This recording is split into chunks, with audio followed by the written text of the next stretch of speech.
Yes, sir. Anytime you're ready. Are we on? Shows you on, Okay. and it shows you on. So let's hope for the best on that. Yeah, what about you? Um, I Still thinking do about that part? that still thinking on that part, but I was saying, it sounds like I can hear me. So the Skype conversation's coming through. So yeah, it must be all coming through one channel. So all right, whenever you're ready, then. Well, go ahead. Have at it, partner. Oh no, did I lose the Skype?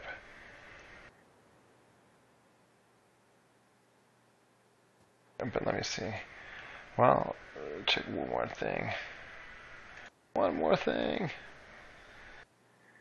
One more thing. One more thing.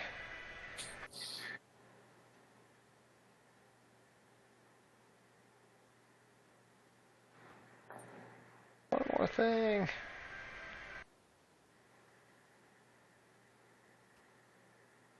And this is not working out well.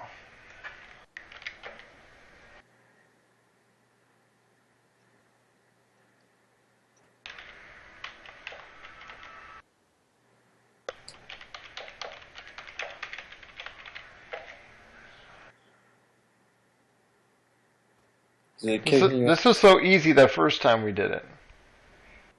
When I was practicing it. Is he kicking you out of Skype? Is that what's happening here? Yeah.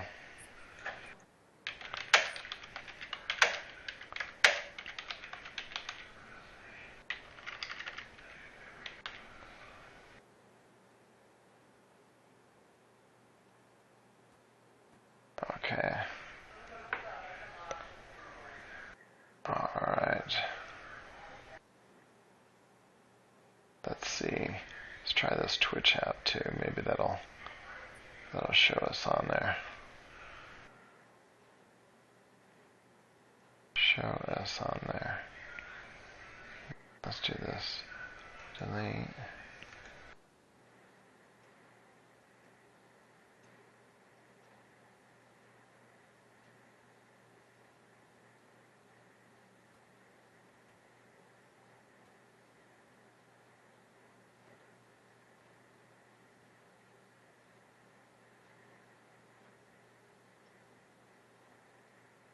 Alright. And there. And there. It says we're live. So. Okay. Whenever you're ready, man, let's just give it a try. See what happens. Where you are. Yeah, you're coming through on the mic. I'm boosting my mic up as best I can, and hopefully it's going to come through. So, Well, you gonna run test first, or what? yeah, let's go ahead and test it. I'll test it out real quick. Let me also try to do the Twitch app. So, Yeah, that's right. We got to see if we can do that, so we can maybe provide some coverage at E3. yes. And, underscore source.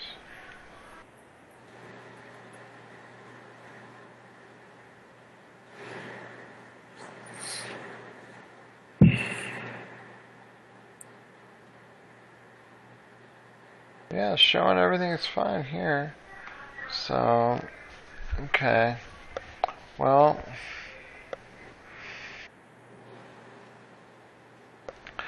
I just don't get why that when I go to FF Split can't read the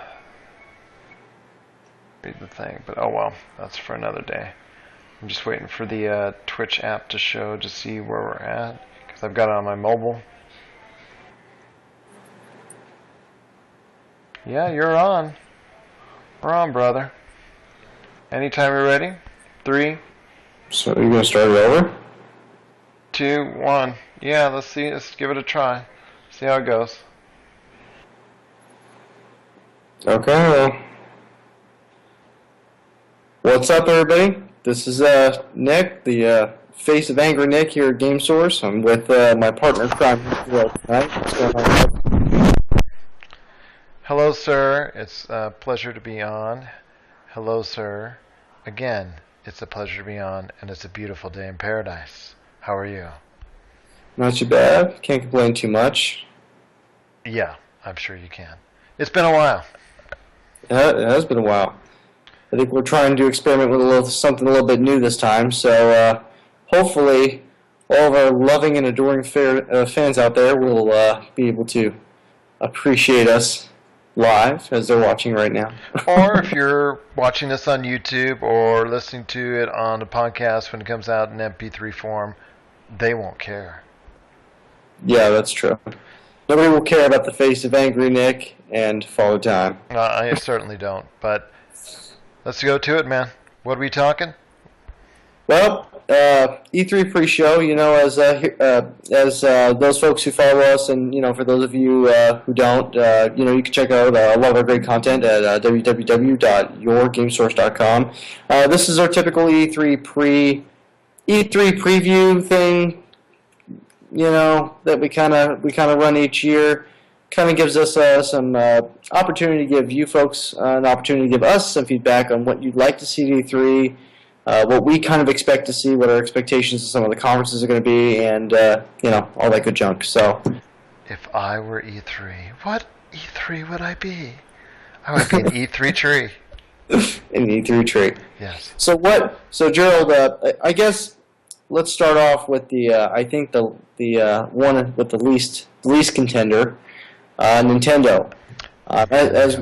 As we know, Nintendo is doing more of a Nintendo Direct. Am I right on that? They're doing a Nintendo Direct type video thingy across the internet, streaming, because we don't want to show our faces in full at the conference, live, and embarrass ourselves in public.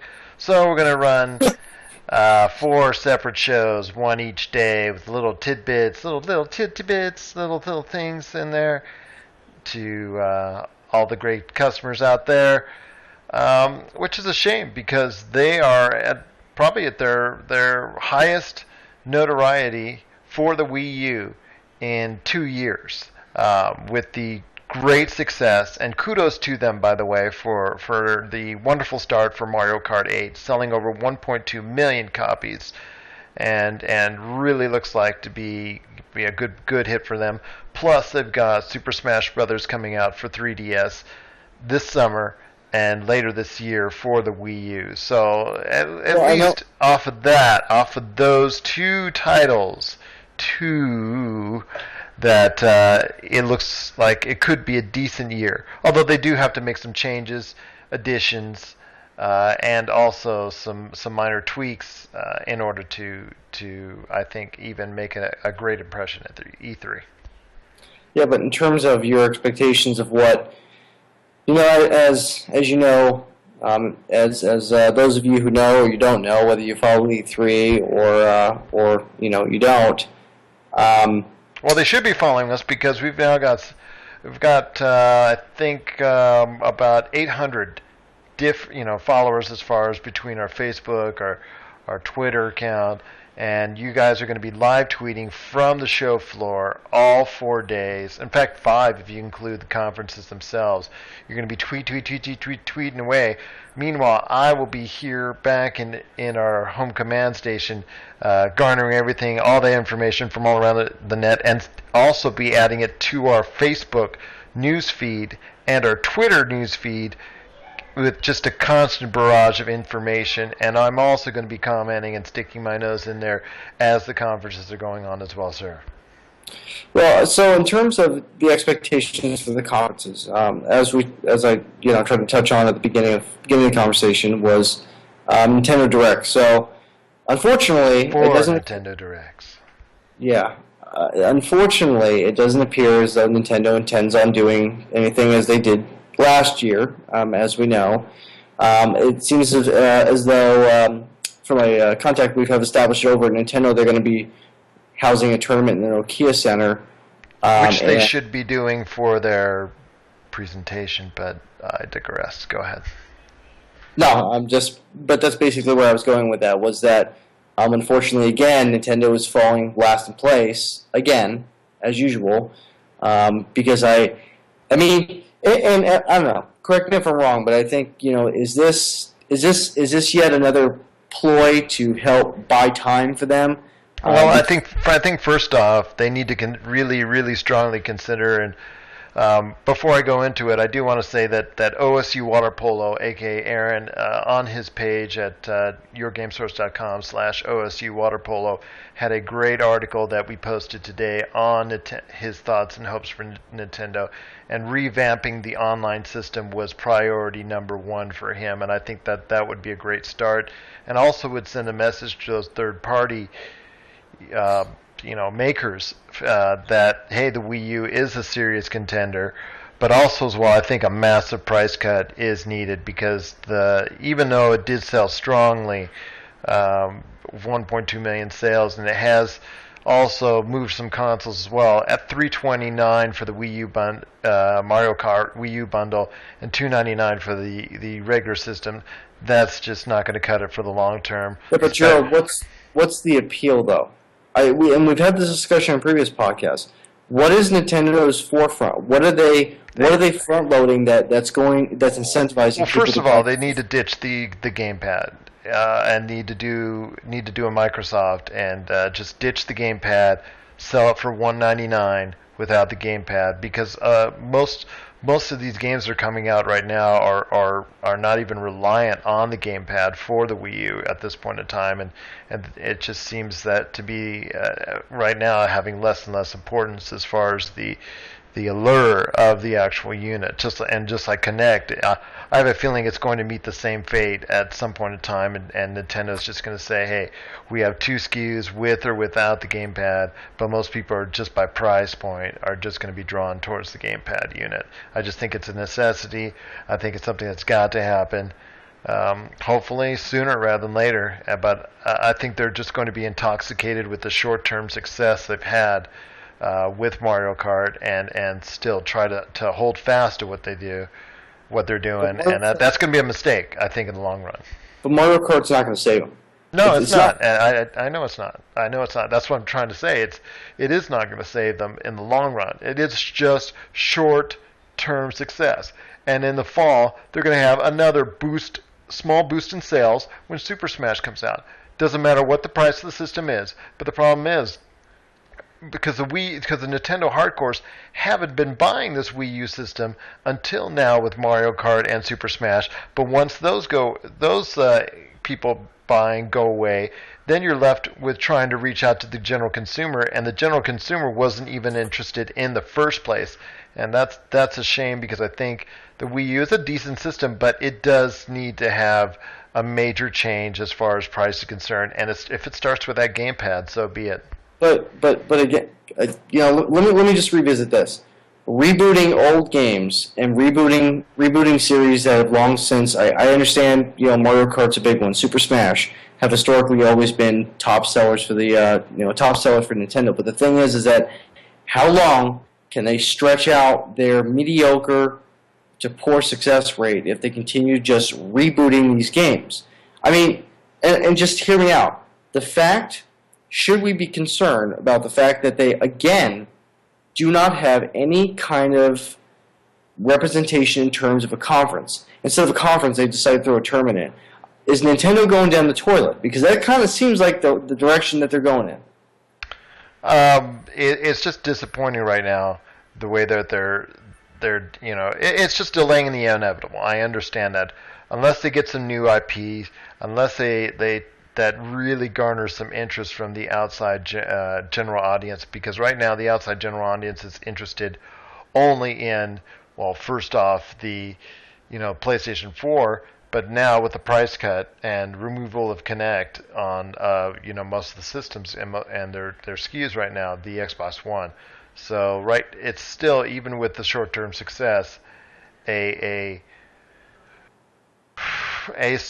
short-term success and a small window of opportunity for them to make a good impression, and I don't think they're going to be able to do it because they're stubborn in their ways, and unfortunately that will be their undoing probably by this time next year. Well, and I don't know. I guess I just, I don't think Nintendo has anything to offer consumers at this point in terms of, I mean, like you had hit home about what you just finished discussing, is that I don't think, unfortunately, they have enough to offer consumers that's incentivizing enough to purchase their systems anymore. And they are inevitably just delaying the inevitable, demise of Nintendo. And it's just, again, unless they... And then, they're also, you have to consider the fact that they're so reliant on the 3DS sales hitting their marks, but the problem is with the mobile industry the way it is, it's going to make that road even tougher for them, which is somewhat unsatisfying for fans out there, because a lot of people have relied on Nintendo handhelds for many years. So I think there's just such a convergence now, though, with a lot of these platform-based games in terms of and regarding mobile, the 3DS. I think there's such an integral part of gaming that's now becoming more and more plentifully available on your iPads and your Android devices and your iPhones and your that again, that's drawing inevitably, again, that is eventually going to draw the attention away from the 3DS, because it is more accessible and it's a lot easier to download games on your mobile. They're a lot cheaper, and you have your phone with you all the time. So, but again, their 3DS sales are leading right back into what we were discussing just a moment ago, are eventually leading to their inevitable end. Those 3DS sales are not going to carry them much longer. I just think it's to be the end of the Wii U as we know it, if this progression does not hold fast. But we'll have a clearer picture by this time next year on it, and we'll see what the legacy of Mario Kart 8 and Super Smash Brothers will be this time next year. And if they're still holding fast on their numbers, then maybe the outlook will be the outlook will look a little better.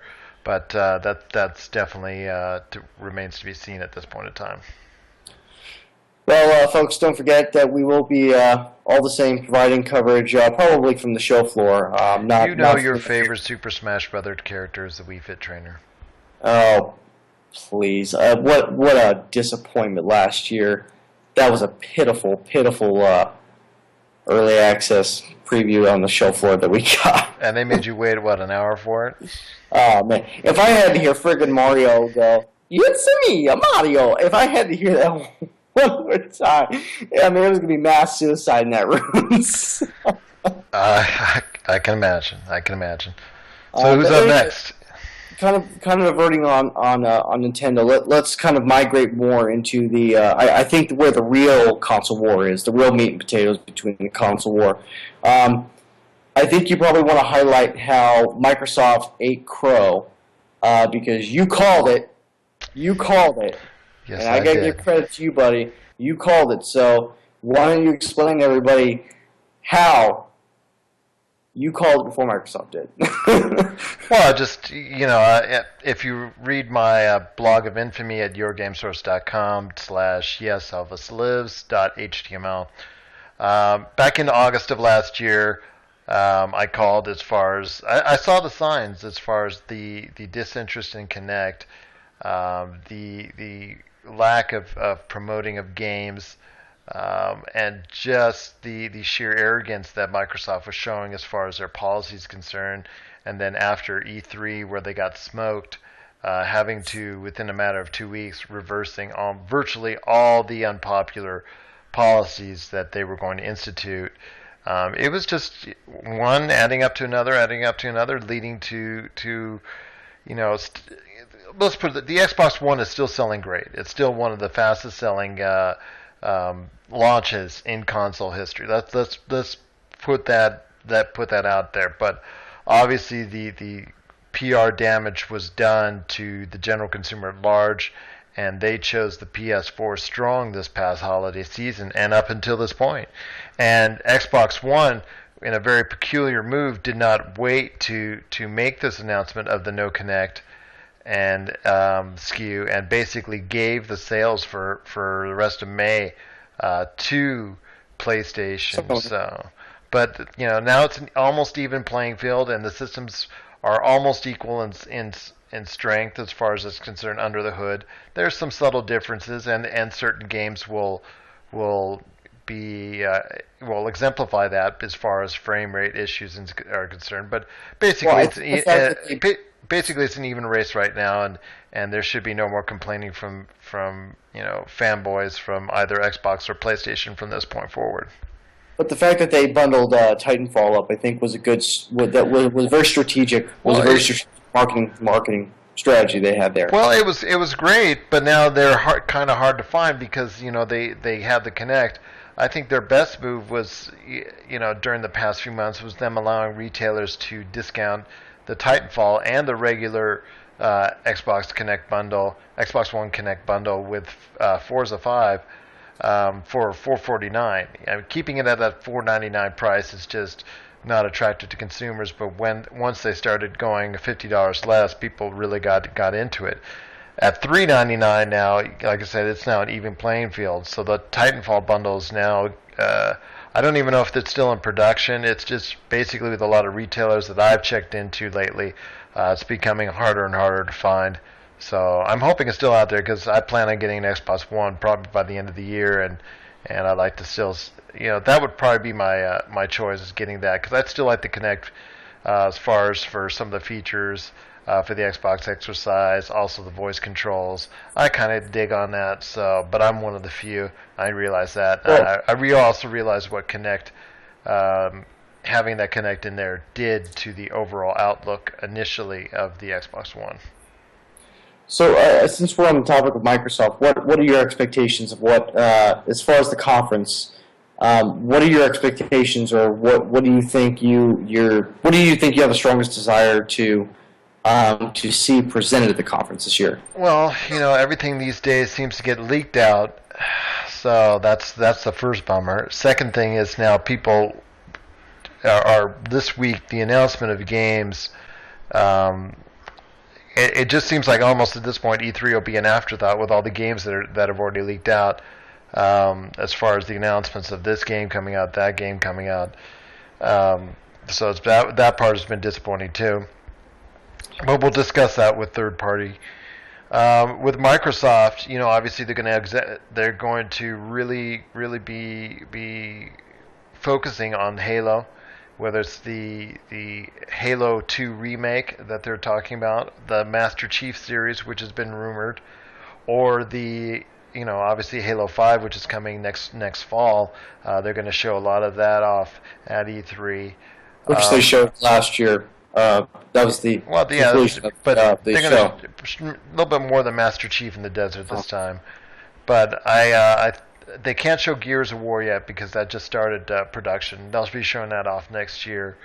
I just think right now that a lot they're also going to be talking about a lot of Xbox One. They're both PS4 and Xbox One are going to start trying to flaunt their exclusives, and I think there's going to be one or two IP exclusives still left, even though logistically it's probably not in the best interest of these third parties to do it. I still think there's still exclusives that they're similar to Titanfall with EA that are still going to take place with both companies. But I think you're going to see more Metal Gear because obviously they have an alliance with Xbox One as far as promoting some stuff first. You're gonna see Forza Horizon 2 that's already been announced. You're gonna see probably footage of that. Just a lot of great Microsoft. Rise 2 has been talked about, so I think that's probably going to be there. Killer Instinct Season 2. I'm hopefully, like I said, a couple new IPs, original IPs from Microsoft, because I think their cupboard is still a little bit bare with as far as the number of self-made titles that they can go to, which will sell. But I think that hopefully that they'll take the right steps to alleviate that, because Phil Spencer, who's now in charge of the Xbox, stressed nothing but games, games, games, and I think that's a step in the right direction. Yeah, I mean, after all this time, I think, again, a lot of the bad PR issues, as we don't need to rehash, because that was already glorified last year. But I think now that and this kind of goes in line with Sony as well. Now that they've really have taken the time to establish their system, they've hopefully they've established a strong enough consumer basis now to warrant the creation of more games. I know we'll touch base more on this when we get to the third party part of it, but yeah, I mean, I absolutely agree. I think at this point they just need to focus on games, because that's ultimately that's who your consumer is right now, is gamers. Yeah. That's who the main consumer is right now. General consumers probably will be able, once the hardcore gamer buys the Xbox One and or PS4, then you start focusing, as companies will, on the general consumer at large, and that's pretty much how Nintendo strategized it. It was that they focused on the hardcores the first year, and then the Wii just took off because of how the general consumer at large and the general public at large just totally got into the motion control gimmick of the Wii. Now, and like I said, right now the PS4 is riding high, and the Xbox One is selling strong as well. I think as long as there are hardcore gamers that still need to migrate over from the previous generation systems, I think that's you can still have the need to focus on gamers. But I think once that starts to dwindle a little bit, you'll see a focus with more general titles geared towards the general consumers, and maybe a reaffirmation of the Kinect and motion, gaming and things of that nature. But that probably won't see for 2-3 years down the line. I will say that if Xbox has any love left for the Xbox 360, that you'll probably see another price cut starting at you'll see them starting at $99. And I think the same thing for Sony as well. With the PS3, I think if they have any, really, they still have had some love for the PS3, unlike Microsoft, which has totally kicked the 360 to the curb. The PS3 they've still had titles exclusive for the PS3, and I think when it comes down to it, I mean, all of us in the U.S. seem to focus on the U.S. sales, on how 360 is outselling PS3, but PS3, I believe, has surpassed worldwide sales of the last generation consoles over the 360 in one less year, and I think the PS3, just still has a couple of years of good left in it, and I think a price cut also maybe starting at $99 for the base 13, 16 gig model. Will serve it well, because at $99 it would be a great deal for a Blu-ray player that can do all the streaming and things of that nature, and play games at the same time. Plus, I think, but we're not even touched on Sony yet, right? No, I mean that was leading into it anyway. But I mean, since you've already kind of started on that, though, I mean, in terms of again, going off the same basis of that, and Sony's had time now to establish himself, and I mean, Sony had already kind of kicked off with a good start anyway. But in terms of, and again, correct me if I'm wrong, but wasn't initially the big problem with the consumer with Sony was that the price point was great with the system. However, they suffered from lack of available titles. That's correct. I mean, that's been the big stigma with the PS4, is that, okay, I've got this PS4, what do I play? There's a lot of little titles. Actually, the PS4 has more titles, I believe, at this point in time, the Xbox One, but not major titles. There's a lot of little downloadable titles, PC titles that have been ported, things of that nature, but not as many AAA titles have been released compared to the Xbox One. So I got to give Xbox One at least kudos on that. But the PS4. Obviously, there's people like it. It's just been they've just no PR nightmares. Just basically getting the job done. I think they're going to talk also as well. Sony will be talking about their, besides hopefully a PS3 cut. They will be focusing on a little bit on the PlayStation Now rental service, which depending on who you talk to, is a really good idea, or to some others they think it's going to fall flat in its face. I think it's something as if it's priced right, and if it's all, because remember, it's basing off the service is based itself off of your internet, so to keep this latency is going to be a really big question mark for some of these games. But if it does well and it performs well, it could be a nice bonus for PlayStation down the road, and for customers of the PlayStation 4, being able to have that backward compatibility of all those games from the past, being able to still play it. So Yeah, I definitely think there's still definitely a strong reason to keep a PS3 in your house. Oh yeah. PS3 is great, but if you don't, like I said, PlayStation Now for the PlayStation 4. Well, it's also going to be for PlayStation 3. It's going to be for the PlayStation Vita. It's going to be for the PlayStation, actually the Sony televisions as well. So I believe it's So going to remember be. those had real stellar sales. Well, I forgot it was for the PS3 as well. Yeah, PS3. It's going to be Yeah. for mobile devices, for the TVs. Yeah, for the Well, now, entire. let me just ask you something real quick. Now, in terms of the integration with the Vita, I know that their big push with the PlayStation 4's release was the versatility with the Vita and the capabilities of which you would have with things such as remote play and remote start and things of that. Do you feel as though that was a successful Kickstarter launch, or because I really Well, it works. It works okay. I personally have used it on several occasions, but I'm not in love with it because, for instance, when playing Battlefield 4, there's just some of the touch controls. You're just not going to get. It does not replicate the controller 100%. I'm just going to tell you, it does a fair job of it, and it's nice that I can just hop over to your house or hop over, to another state, and then just play, as long as the internet connection is good, mind you. There again, I can just play off, games off, turn on my PS4, and then play games off my PS4. And that concept is really cool. But it has not been a reason for the sales of the Vita. Obviously, the numbers reflect that. It has not improved the sales all that much. Now, there's been in the past couple of days, there's been photos of bundles, prepackaged bundles, going to be dripping out on the market pretty soon. Probably around a $600 price point, which I still think is a little too much. I think if they did it around $550, $525, I think that would probably be best served to do that.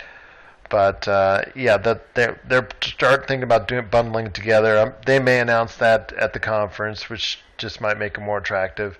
But it's all about the titles, and yes, the Vita has a ton of small titles, indie titles, little titles, but they have really. It's hard when there's maybe one or two name games, like for instance Borderlands Vita just came out, didn't get the best reception in the world because it didn't seem to be the best made. Same thing with Call of Duty. These name games, these name titles come to the Vita, but they just are bad ports or bad games that just get pushed out there, and that doesn't help the Vita at all. It needs a quality game, a quality new IP from maybe either from a Sony first party or a name third party, in order for it to survive and thrive, for that matter, because I think the Vita's days might be going just as fast as the Wii U at this rate. Yeah, I mean, there's not entirely much incentive to actually buy the Vita, but I love my guess Vita. It's a great system, but unfortunately, like I said, if you want big titles, you're not going to find that right now on the Vita all that much. so. I mean, I guess let's briefly touch on Sony PlayStation 4, and then we'll move on to the third party to sum up. But so expectations on what Sony has to offer at this conference. Uncharted, and that will be coming out next holiday. Despite all the problems, everybody in the Naughty Dog office seemingly leaving Naughty Dog.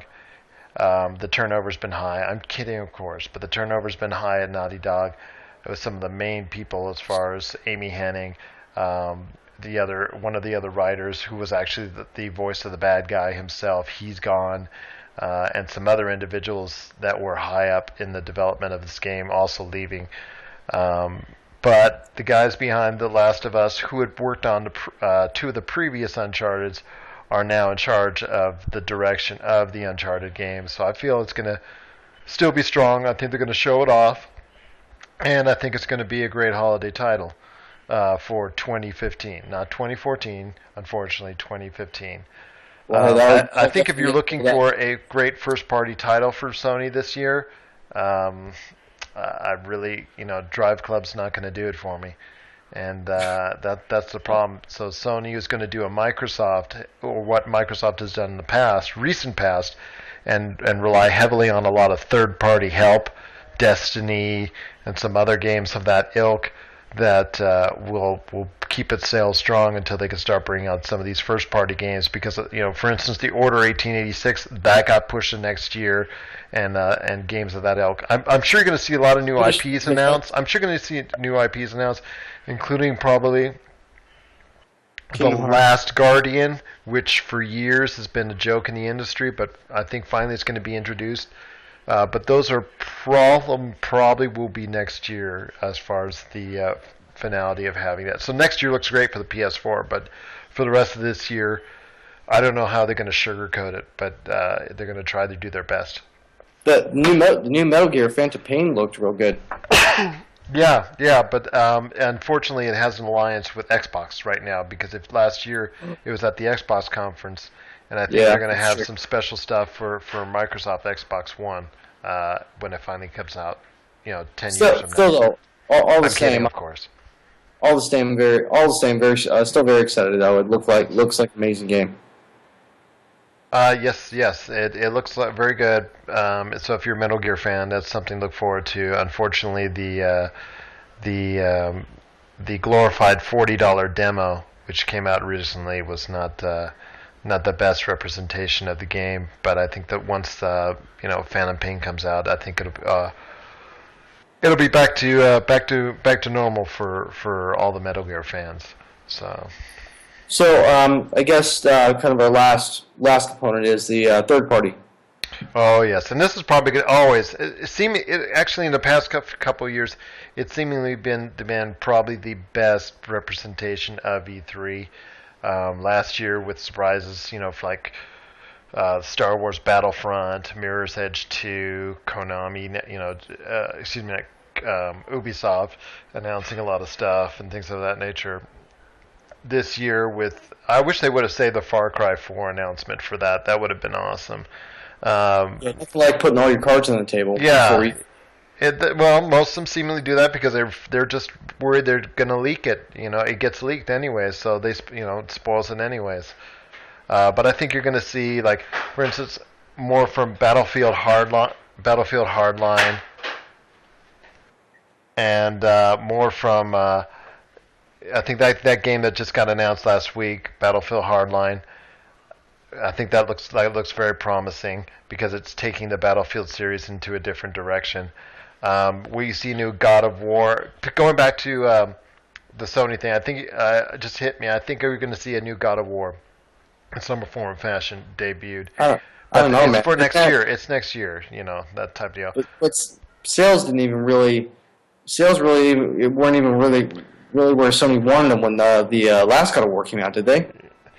No, not where they wanted to. But God of War 3 sold strong, so I think that's what they want to do. That's what they want to. If they go God of War 4, I think they'll be okay. Now heading back to third party, I think you're going to see, the Evolve game, Destiny. You're going to see obviously Call of Duty up the yin yang. And you're going to see a lot of third party titles being announced, that some of which have already been mellowing out the past few days. And if you check out our news feed on our GameSource Facebook page or Twitter page or Twitter feed, you'll see that among the 23,000 tweets and posts that we've made. You'll see in the past few days that we've made quite, at least a couple hundred more, and most of them involved a lot of third-party announcements. But I look forward to that. Evolve, the makers of Left 4 Dead, they're from the makers of Left 4 Dead. They're really high on that game. I'm not so much because it doesn't. I like the Left 4 Dead style, but it's 4-on-1, so we'll see what happens there. Destiny, Activision's. I actually have to say I am pretty excited to see Destiny. That game looks tremendous with tremendous potential. You might be the only one, especially seriously. Because that game looked impressive.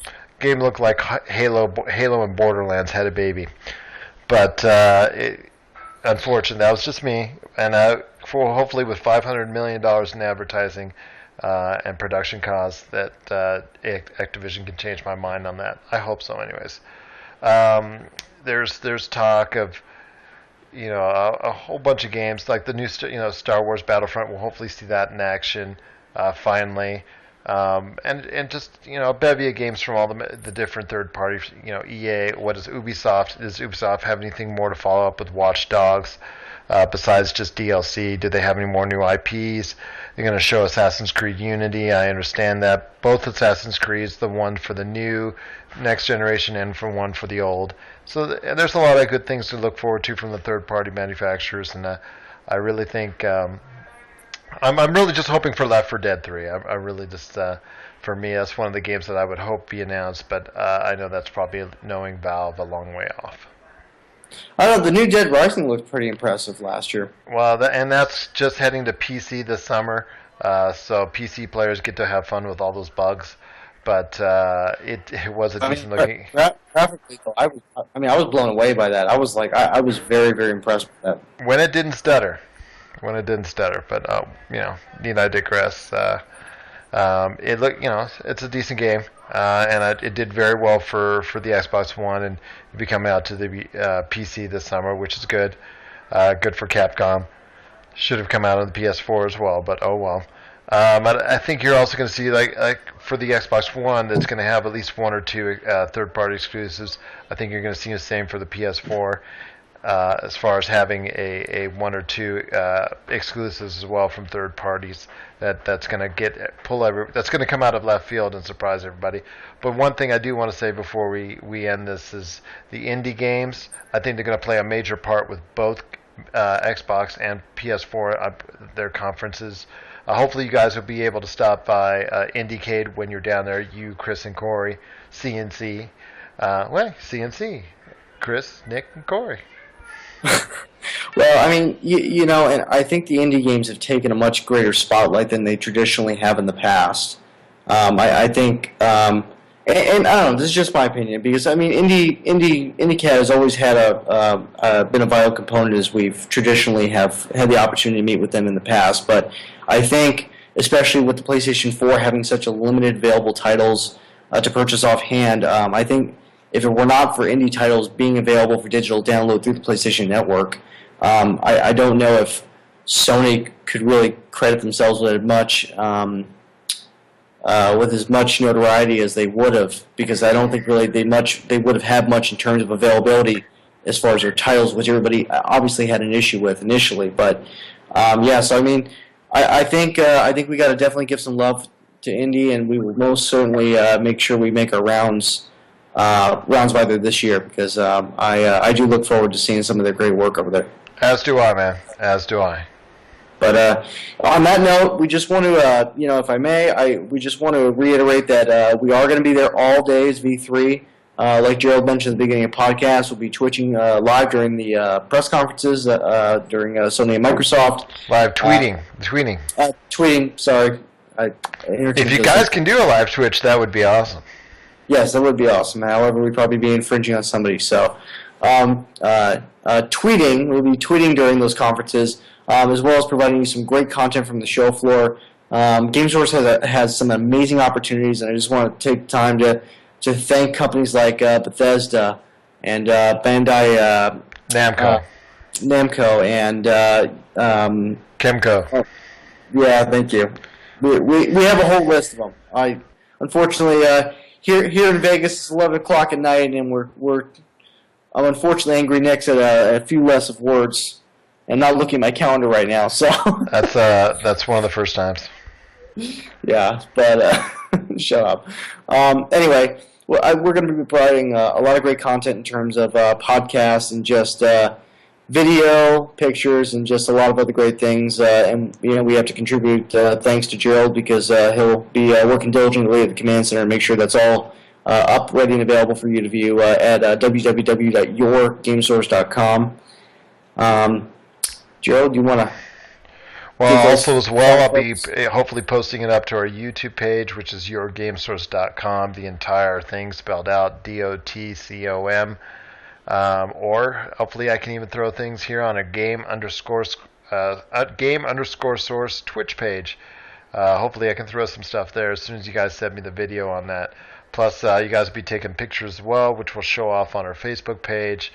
And like I said, if you like us on Facebook, you'll be able to get our news feed right off our front page at yourgamesource.com.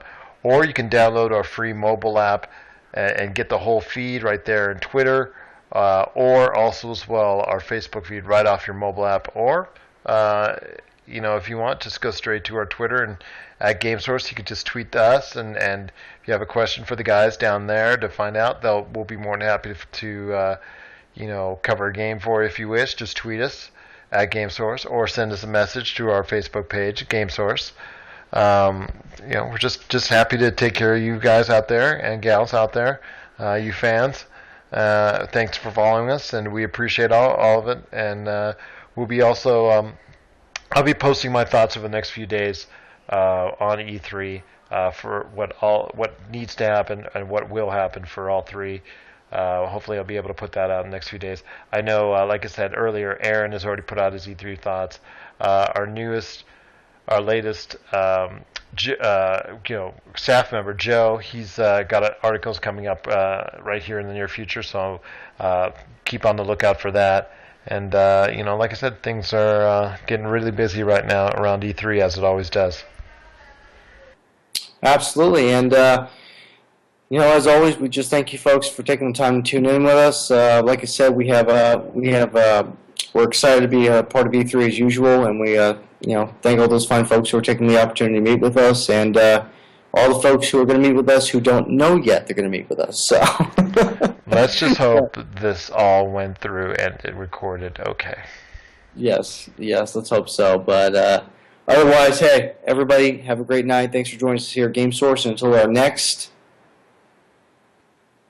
Well, we're also going to have I don't know if it would be with you because you'll probably be tired. But next week after the conference, we're going to have another podcast and decide who won. So. Yep, sounds like a plan. All right, man. Thanks everybody for listening, watching, viewing, reading, following, liking, and whatever. Thanks, guys and gals. Peace.